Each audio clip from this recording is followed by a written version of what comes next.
So,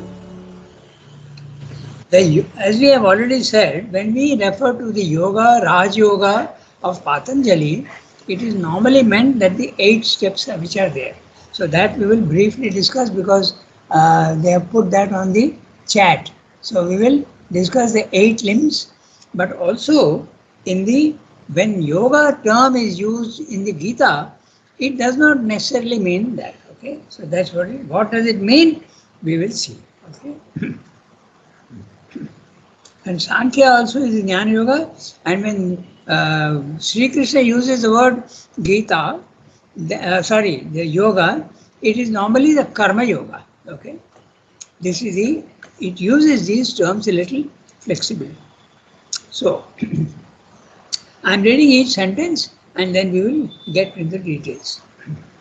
Nor is this yoga, the yoga in as referred to in the Gita, it is not the yoga system of Patanjali, for that's a purely subjective method of yoga. Subjective method, that means you don't do any asanas, no, you do that in the Raj Yoga. There are many things, but the yoga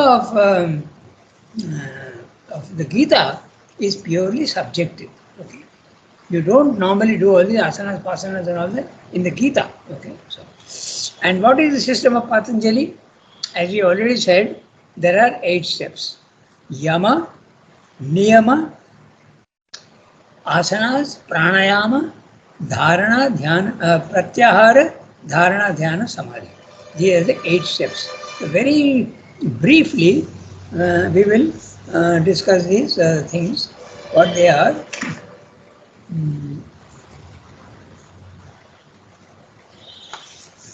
Yamas. Yamas are what you are advised to do. Rather, you should not do. And the niyamas are those which you should do. Okay, so they are the different systems. These systems. So, for instance, the yamas. I am telling you what the yamas are. First of all, yama is ahimsa. That means there should be no violence in mind and in emotion or physically.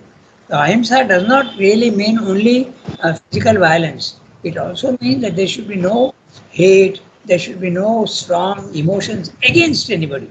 It should always be a calm, quiet, and beneficial and auspicious emotion towards others. Okay, so that's first is ahimsa. Neither in thought, neither should you think ill of anybody. So that's a real ahimsa. Then asyam, non-stealing. Stealing is forbidden completely. Then satya vachanam, no telling of lies. Okay, satya vachanam. And then finally, the 2 last, brahmacharyam. Brahmacharyam is the sexual purity. When you are a student and you are not yet entered the grihastha stage, you have to maintain sexual purity. And then there is the agrahyam. Agrahyam is not grabbing at everything in a desirous manner. Agrahyam. In other words, you can also think of it positively, a self-contentment. Constantly you are in a contented state. So these are the yamas. Then the niyamas. Okay, what you should do. Shauchyam, you should be clean. In the tropics, certainly you should have 2 baths a day. Okay, in the evening and in the morning. Shauchyam, cleanliness. Swadhyaya, study of Scott, study of scriptures. Wherever you are, whatever scriptures are available to you, you should study them. Then there is tapasya. Tapasya is discipline in a very regular manner. You can say concentration. Tapas is heat. Okay, and heat means when you concentrate something, when you reduce its size, it produces heat. So even when you concentrate, okay, all your thoughts are diverse, and when you concentrate them onto something, it does produce heat. And we know very well that heat purifies. That's how for instance, anything you heat, it purifies it. All these, for instance, if you take iron ore, that's a very good example. If you take iron ore and heat it, the slag, the mud and the slag comes out, and the pure iron becomes molten and it comes out and it becomes pure iron. So that's the uh, tapasya. You should do that with your consciousness. Then Ishwar Pranidhana. Ishwar Pranidhana, the worship of the divine. Okay? And then finally, contentment. You must be in a very calm, quiet, always happy condition. So these are the yamas and the niyamas. Then you come to, these are the basic moral teachings that you will purify, the fundamental, primary, preliminary purification, which is, you can almost consider them to be moral, okay, and ethical. Then you come to studying the body. You do asanas, okay. Asanas actually, and you have to hold the pose for certain things, twistings and turnings and all. It gives flexibility to the body. It also gives great health to the body. So that's the asanas. You are preparing the body for the inrush of energies which are much more in yoga than in the normal life. Then you come to pranayama. Pranayama is the regulation of the breath. Our breath is very, very irregular, and you teach yourself to breathe in a very regular manner. And breathing is the outermost sign of life. Most things, the higher forms of life, they breathe. There is a breathing. So breath, you have to control the breath. There are many types of asanas, pranayamas, but some of the basic things are there. The breathing out is more important than the breathing in. Okay? Because the breathing out, when you are breathing out, there are a little residual air is always there in the lungs. So that has to be forced out. Otherwise, it's like the dregs in a glass. Okay, the thickened portion of any juice is there at the bottom of the glass, and that you have to also clean out. So that is the breathing out is necessary. If you breathe in 4 times, you should breathe out at least 6 or 8 times. Okay, that's a count. So that is the pranayama. Once you have prepared your body and your vital, then you come to the mind. And the mind, there are actually 5 stages, but normally in the Raj Yoga there are only 3 stages. Dharana, Dhyana, Samadhi. Dharana, the capacity to stay with one thought alone. Normally it is not possible, and our mind goes on wandering here and there. Okay, so that's what we normally see. But you have to have the capacity to concentrate and keep only one subject in the mind. That's dharana. Dhri, to hold. Okay, that's the rule.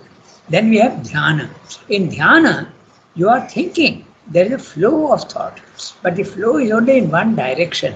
It's not haphazard. So that's the flow of thought. It's got great power. It should not be haphazard. There should be in one direction alone. Then finally, no thought at all, total silence, and that is samadhi. I missed out on pratyahara, and I'm telling you what pratyahara is. You teach yourself not to be affected by the senses. I think one day we have discussed this. Just as the body needs food, the senses also need food. In other words, it needs input. The eyes need to see, the ears need to hear, and the tongue needs to taste, and the skin needs to touch things. You will see that that's very necessary. Even among the animals, you will see that there is intimacy of animals. You will see that they touch each other. In a very gentle way, they touch each other. If you have got pets at home, you will see the dog comes and with his nose, he touches you. Touch is very important for that. Okay, so you have all these things, and then the senses need the food for its own. That means it needs the sense objects and the sense impacts which come in. But you must not be affected by them. You must allow all these things to come into you without being affected. That is pratyahara. Pratyahara. Stop feeding the senses. Okay? They should not affect you. It's like all the rivers coming into the sea, but the sea remains absolutely calm and quiet. It remains exactly what it is. That is the pratyahara. So these are the Raj Yoga of Patanjali. Okay? In a very brief manner we have said that these are the... But the yoga, when you refer to yoga in the Gita, it is not the yoga system of Patanjali. It is karma yoga. Okay, so because it's a purely subjective methodology, an internal discipline, limited, rigidly cut out, severely and scientifically graded, by which the mind is progressively stilled and taken up into samadhi, so that we may gain the temporal and eternal results of this self exceeding. Note the word temporal. There is also a benefit in the physical world, and eternal. In the higher planes of consciousness, they are eternal, they don't change. So, both the results you get of the self exceeding. What is the self exceeding? Who is exceeding what? Your soul, your consciousness is exceeding the body mind life. And when that happens, you get the gain is temporal as well as eternal. The temporal in a great expansion of the soul's knowledge and powers, the eternal in the divine union. He is explaining how it becomes great. Okay? You get knowledge. Knowledge even in the physical world increases like anything. Okay? And in the eternal you have the divine union which can become permanent. Now he comes to the yoga of the Gita. Okay? The yoga of the Patanjali he has described to you. Okay? So he said, Sriyanda has said it's an internal discipline, limited, rigidly cut out, but actually he has the asanas and the pranayama are not absolutely internal discipline. Asanas is not really internal. In a sense it is internal because you have to make your steadiness. You keep the body steadiness with an internal discipline, and pranayama also. But these two can be half physical. So Sriyanda has not referred to that very clearly, but he's saying the internal discipline, limited, rigidly cut out. Very, very clear steps. 1, 2, 3, 4, 5, 6, 7, 8. Okay. Sriyanda's own internal yoga is not rigidly cut out. It is very, very flexible, depending on each one's nature. Okay. So now he comes to the yoga of the Gita, and he describes what it is. But the yoga of the Gita is a large, flexible, and many-sided system with various elements, which are all successfully harmonized by sort of natural and living assimilation. It's a assimilation is very, very practical. And what are those various elements? He will discuss. Okay? And all these elements, Rajoga is only one and not the most important and vital. In the Rajoga also, the last bit of the mind, the 3 steps of the mind are taken up. Okay? Because it tells you how to make your mind quiet and calm.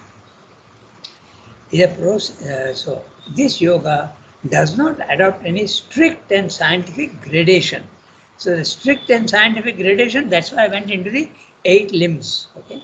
But in the Gita, the 8 limbs can be not in that order. Okay? It need not be yama, niyama, asanas, pranayama, pratyahara, dharana, dhyana, samadhi. It need not be like that.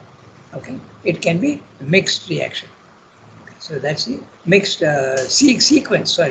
Sequence. This yoga does not adopt any strict and scientific gradation, but is a process of natural soul development. Each one has got a different nature of the soul, and according to the nature of the soul, the development takes place. As in the Gita, so also in Sriyanda's yoga. It seeks by the adoption of a few principles of subjective poise. It's psychological mainly. I remember discussing something with some people in the ashram itself once.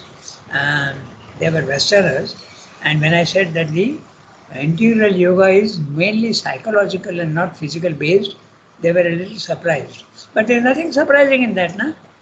Sriyanda's yoga is what? Aspiration, surrender, rejection, and all of them are psychological. Okay, so you work on yourself internally. Sriyanda used the word internal discipline. Okay, so that's what. It seeks by the adoption of a few principles of subjective poise. Okay, and what are those subjective poise and the principles? We will come to that. Okay, we'll discuss that at the end of the paragraph. Poise and action to bring about a renovation of the soul. Note that. Okay? the renovation of the soul.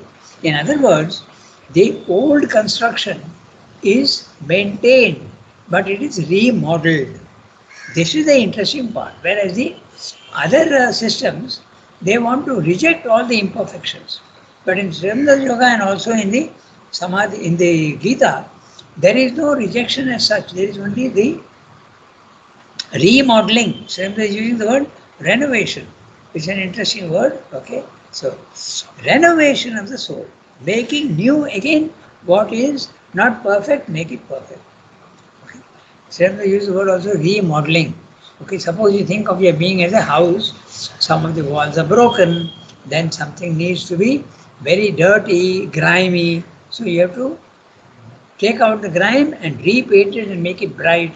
The walls have to be sometimes broken down and reconstructed.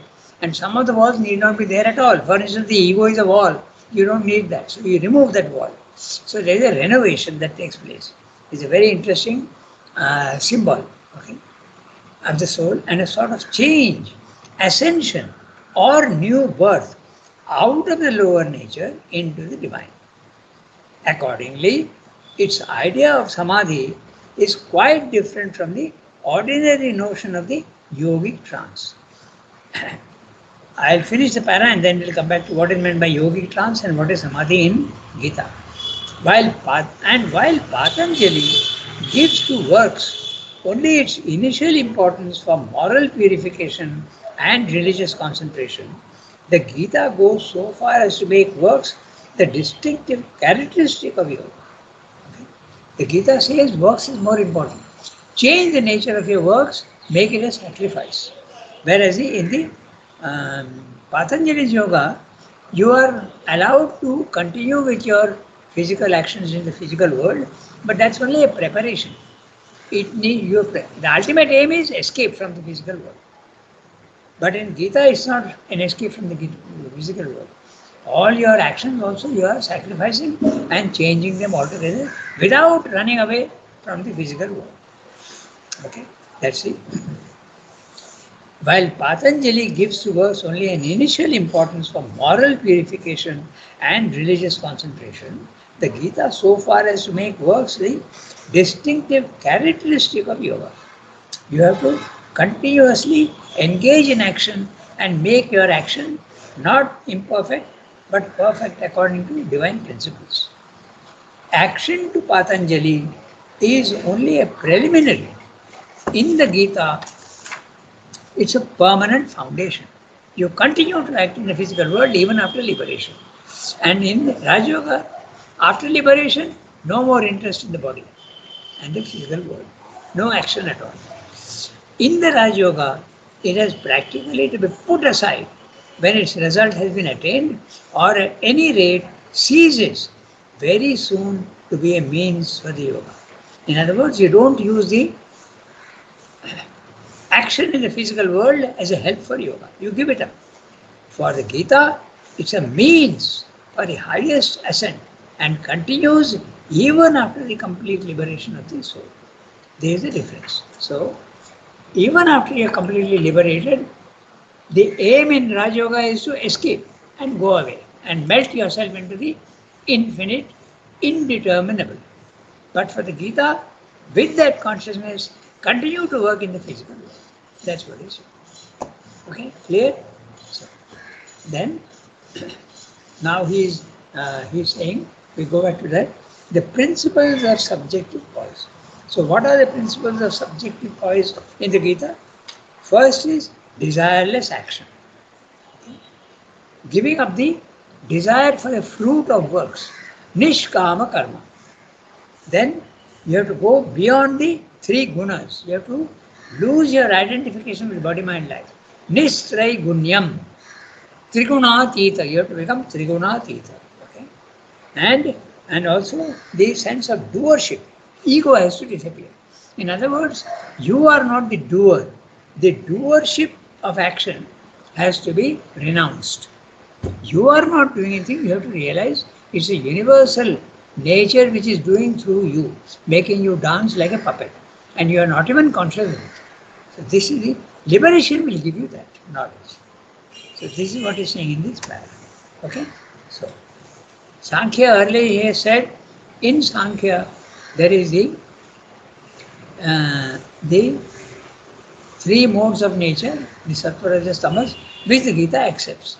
But in the Sankhya, it's a path of knowledge. Okay? You withdraw from action and you go to that passivity.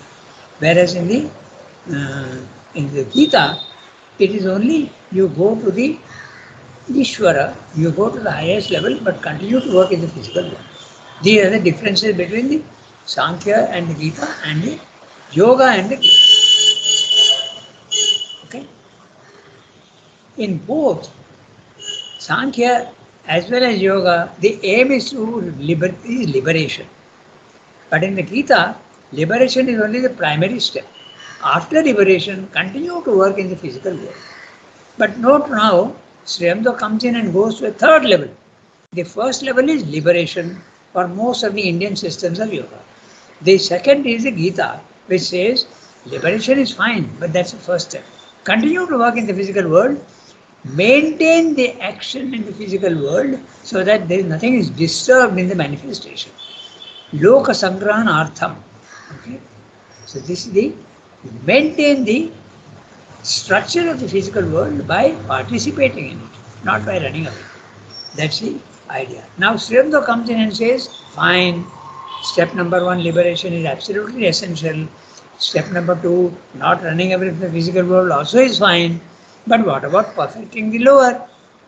That's the third one. Okay, so that's Sriyamdo goes to the third one. He goes beyond the Gita also. Clear?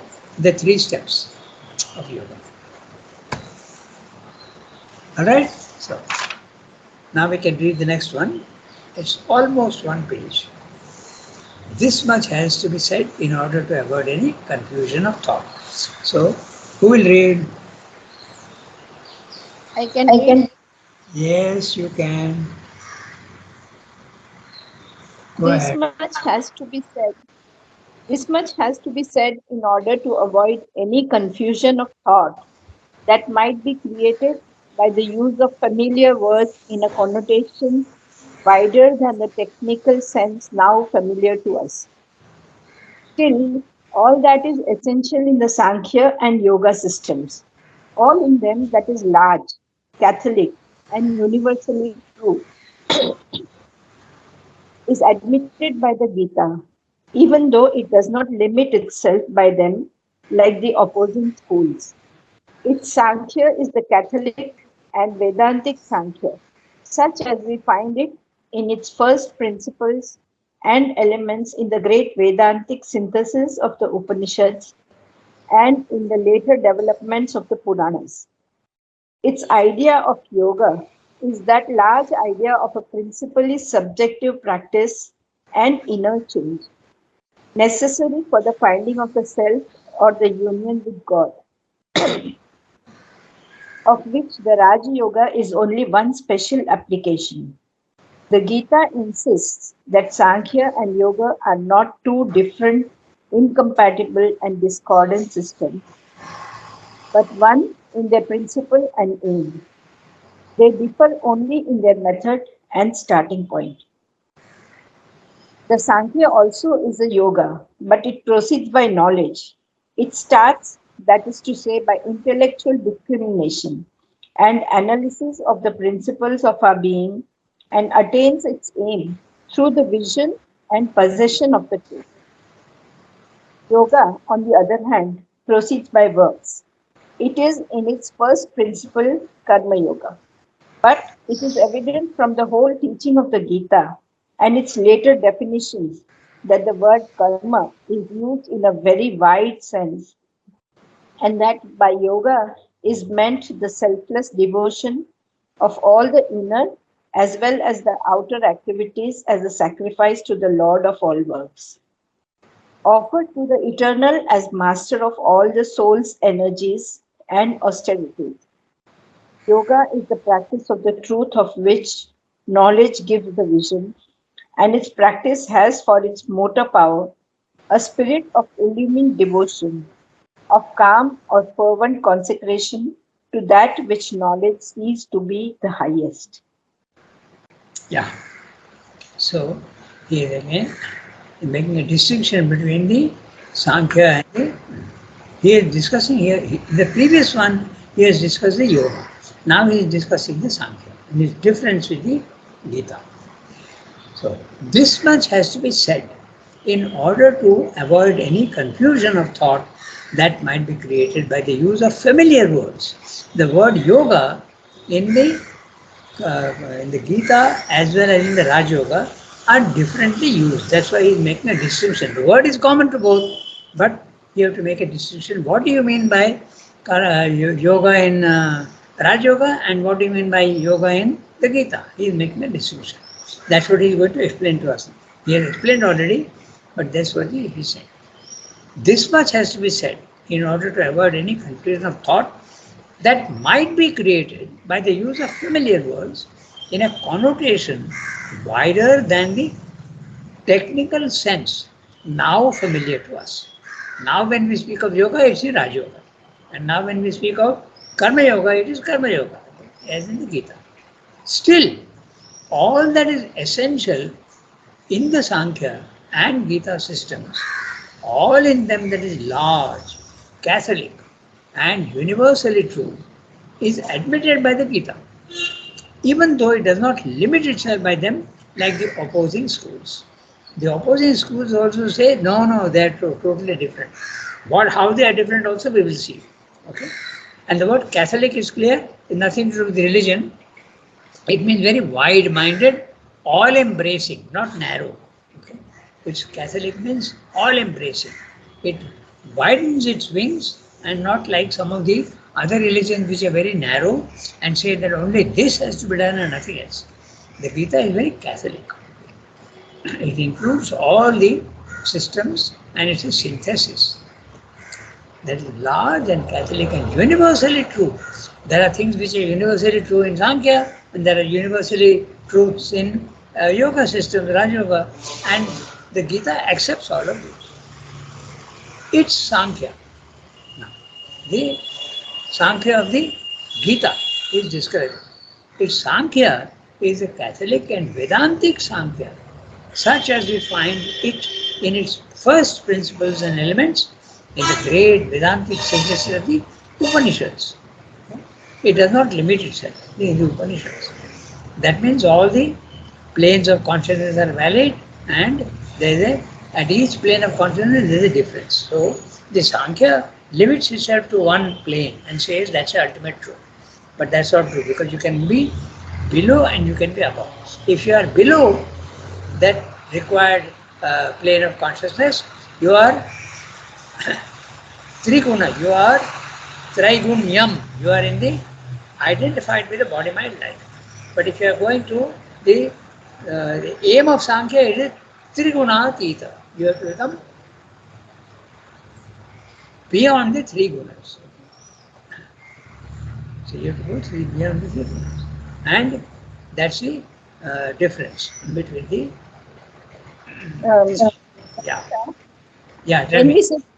When we say Triguna, it is Sattva Rajas Tamas only, no? Yes, that's right. The gunas are the Sattva Rajas Tamas. In other words, you want to become very clear with the body, identification with the body, the vital and the mind. Okay, that's what we all are. We always think that this is what I am. Actually, you are not. You are the pure soul. Okay, so that's in the Sankhya we find these first principal elements. So, and in the later developments of the Puranas. The Puranas also are a branch of knowledge in India, which are they are so records of histories, they say, okay, but not history as understood in the West. Purana, that which is ancient. Okay, there are many Puranas. There 27, 28 Puranas are there.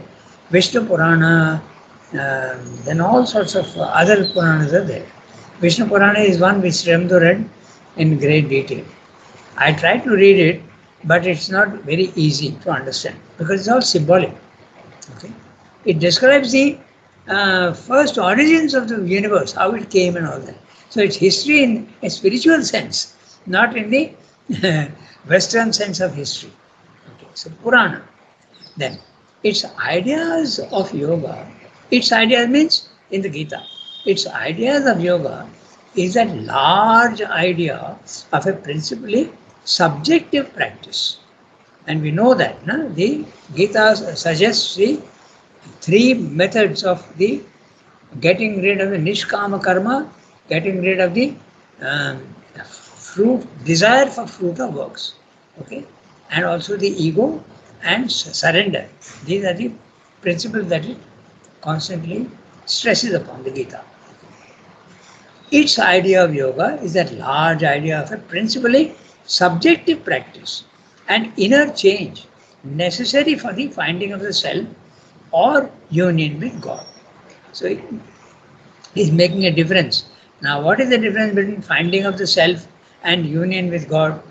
The finding of the self is the when you go to the spiritual planes of consciousness and you have a cosmic consciousness.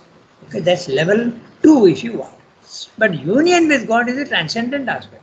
When Srivda uses the word God with a G cap, he is talking of the personal aspect of the divine as well as the impersonal aspect of the divine. So when he says finding of the self is a cosmic consciousness of the second level, the spiritual planes of consciousness. And union with God is the transcendent. But transcendent does not necessarily mean supermind. Be very clear about that. Okay? Transcendent means you are outside the universe. You are experiencing the divine only. And there is no question of the universe being anywhere near. That's what is meant by transcendence. Okay? Not necessarily the spiritual, the supramental. Be very clear about that. The supermind is transcendent, but the transcendent is not necessarily supermind. You have to be clear about that. Okay. Union with God or finding of the self, of which they are not equivalent terms. Otherwise, he won't mention. Finding of the self is the cosmic. The union with God is the transcendent. Okay. Of which the Raj Yoga is only one special application. The Raj Yoga aims at disappearing into the self, but in the Gita it is more than that. You come down again. Okay. So Raj Yoga is used in the Gita, but only in one particular aspect, only in getting rid of the slavery in the physical world. You become liberation. You get liberation. The Gita insists that Sankhya and Yoga are not two different, incompatible and discordant systems. Because Sankhya says, don't do works, concentrate only in the mind and go up. And the Karma Yoga says, no, do works and sacrifice and get to the... So the aim is the same in both, liberation. But the methods are different. That's why the Gita says, I don't care for the methods, I will combine. They are not opposites. One is going from path A, the other is going from path B, but they end up in the same. So why should they be different? Only different methods. Are not two different, incompatible and discordant systems, but one in their principle and aim. The principle is liberation and the aim also is to get liberation.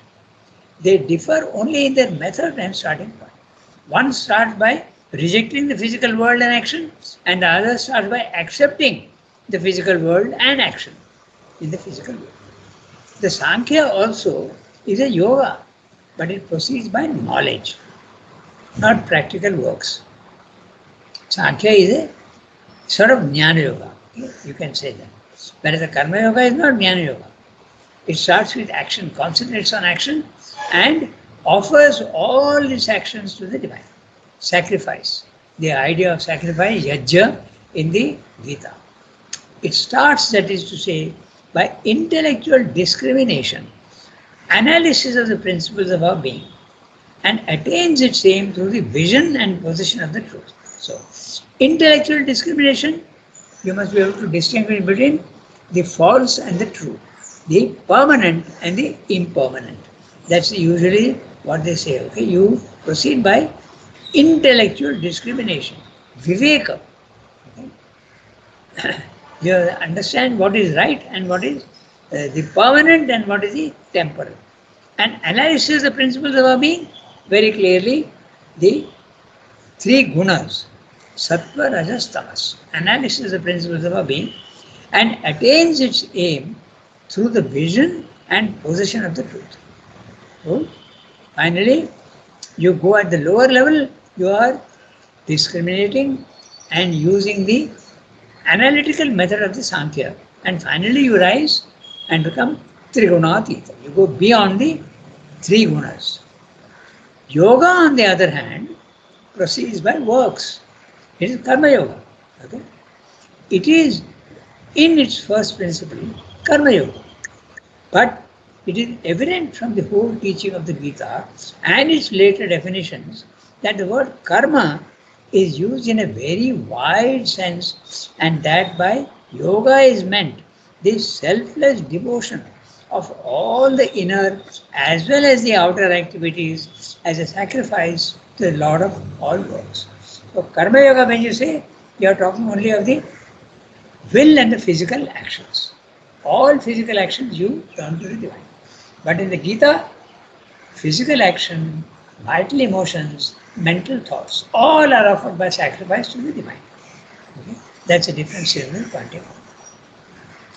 Then, and by yoga is meant the selfless devotion of all the inner as well as the outer activities as a sacrifice to the Lord of all works, offered to the eternal as master of all the soul's energies and austerities. He is the one to whom you are offering all your, when you are sacrificing, to whom are you sacrificing? You are sacrificing to the Lord of all works. When you speak of the Lord, very clearly, it is the personal and the impersonal aspect of the divine. The Purushottama, okay? Not the impersonal aspect of the divine at the second level. It is not that. Offered to the eternal as master of all soul's energies and austerity. When he uses the word Lord and Master, he means exactly the supramental. Okay? Because there the personal and the impersonal merge, and you are also the master. You become the master of all your soul's energies. Means even in the physical world, you are able to control and change all your physical actions. Whereas in the second level of the liberation, you don't have power. Okay? You don't have normally power to change the physical world. Even if you have a little bit of change, not complete transformation. So this is what said. Yoga is the practice of the truth, of which knowledge gives the vision, and its practice has for its motor power a spirit of illumined devotion. Now see, he is bringing in devotion. Bhakti is a very essential part of the Gita. Whereas Bhakti is not so much a part of the Rajoga. It's purely a mental process. Rajoga does not care much for devotion. But this devotion is an illumined devotion. In other words, the devotion is based on knowledge. Illumination is light, and light is knowledge. Okay? So that's what it is. Of calm or fervent concentration. Fervent. Okay? To that which knowledge sees to be the highest. So your concentration can be very calm, or it can also be very passionate. Okay? But over passionateness, Hindu does not approve of. That is what Ramakrishna did, and he had to suffer for it. Okay? Too much of vehemence. He is not using the word vehement, he is using the word fervent, passionate concentration to that which knowledge sees to be the highest. So, Gita uses the mental method of Jnana Yoga. It also uses the Bhakti Yoga for devotion, and it also uses the Karma Yoga for sacrifice. That's the difference. So, now he is going into Sankhya. He explains what Sankhya is. So, actually I've got a chart for the Sankhya chart. So, I will do one thing. I will put it on the computer. So, but all of you are not on the computer. You are only in the audio, na? So, how to do this? Okay, I can send it to you by email. Okay? The 24 principles of Prakriti. It's a chart which I have made and which explains all the different. So I've spoken about analysis now. So this is the analysis. The It out 24. once, Yeah, pardon? could you read it out once, Ranganath? Yes, And then you yeah, can. I can do that. I'll do that. Okay. So, but that's what he's going to. So should we? Let's do one thing. It's already 8:31. So I will just read this para, or rather, one of you has to read the para, and next time we will do the chart. By that time, I'll probably be able to put it on your email. I'll put it. But today, before we read this para, giving you the chart is of no use. So first we'll read the para where he describes in text, but not graphic image. Okay? So. Uh, Archana Di, will you read the para? It's not a very big one. We can finish it. Not able to read. Somebody can read. Okay. Anybody can speak. And then I have to go. So please excuse me. Shall I? Pallavi, you can go. Anybody. Okay. Okay. Anyone? Go ahead. Shall I read? Yes. Yes. Shilpa, read. Good. But what are the Analysis of Sankhya. The philosophy drew its name from its analytical process. Sankhya is the analysis, the enumeration, the separative and discriminative setting forth of the principles of our being, of which the ordinary mind sees only the combinations and results of combinations. It did not seek at all to synthesize. Its original standpoint is in fact dualistic, not with the very relative dualism of the Vedantic schools, which call themselves by that name Dvaita, but in a very absolute and prescient fashion. For it explains existence not by one, but by two original principles whose interrelation is the cause of the universe. Purusha, the inactive, Prakriti, the active.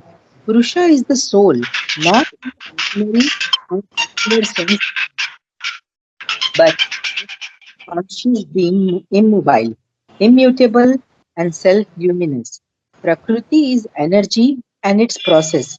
Purusha does nothing, but it reflects the action of energy and its process. Prakriti is mechanical, but by being reflected in Purusha, it assumes the appearance of consciousness in its activities.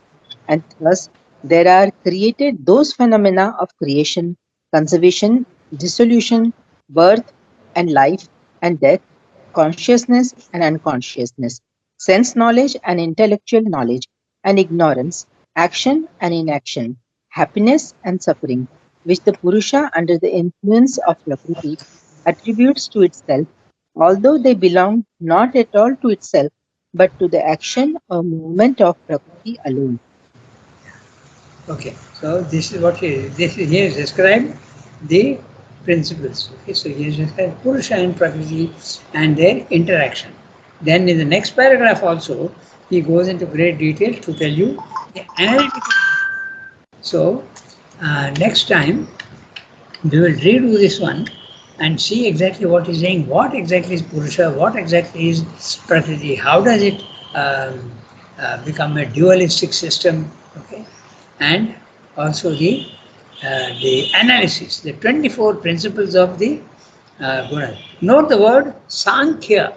Sankhya. In our Indian languages, Sankhya means the number. Okay, so that's it gets its name from there. So Sankhya says that there are 24 basic principles, and those basic principles. That's what we'll do. I'll send it to you by email, and then we can discuss that in a little bit of detail. It's not really necessary for understanding the Gita, but it's better to know what the Sankhya is. Okay. Okay, so we are at 8:35. So we stop for today. Dhruva Rangada, have a nice weekend. Rangada.